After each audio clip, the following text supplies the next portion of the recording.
what was the process like? And obviously you shout out your editor already. And what was the process like going through the memories or experiences that you originally wanted to put in the book versus Uh-huh. what you had to take out? Because I know there's times where you have a moment and you're like, this is it. Like, this is Yeah. something that I need in the book, or I feel like it's going to fit in the book. And then maybe your editor's like, actually, maybe it doesn't fit. What was your process in weaving out moments that actually meant a lot to you Yeah. in this whole story? Because I can only imagine there was tons, which you even mentioned, like, are going to go into your next one. Like, what was that process like? That's also a really good question. And so the best way that I can describe it is my process. It, it was, so I'll just say, I'll walk you through that. We've got the time. So when I come back from USC with Jason and COVID-19 Mhm. hits in March 2020, I had just defended my dissertation like in October of 2019. So I thought, Busy. You're busy.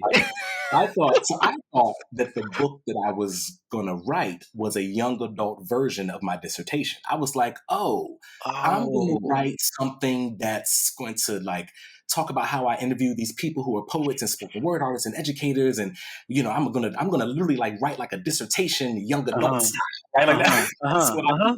I told myself, and so I wrote that book, and I think I called it in my head on being an EdMC or something like that, because EdMC Uh-huh. was my dissertation. And it took me maybe, I don't know, maybe like 3 weeks. I don't know what. And again, it had some memories. It was just a bit of I don't know. So I called, this is the truth. Most people don't even really know the story. So I called Jason. I was like, yo, Jay, I think I got the book, bro. And he was like, okay. And I'm like, yeah. Um, he was like, well, what are you going to do about it? I was like, yo, I think, I don't know. I'm trying to publish a joint. He's like, you got to get a literary agent. This is important, Uh-huh. right?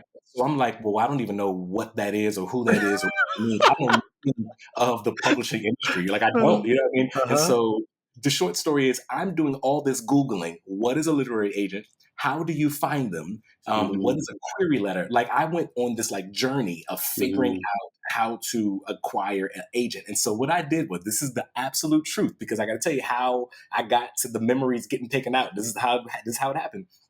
So I query 13. This is what I did. I spent another weekend. This is my thing with weekends, looking over almost every agency website, literary agency website Wow. from this poets and writers database.org or some pw.org. Mhm. Clicked on and started at the bottom and clicked on every single agency, looked at every single agent for the most parts, what they were looking for. And any person that said they were looking for marginalized voices, underrepresented, I was like, you're looking Yep. for black people. What are you looking That's me.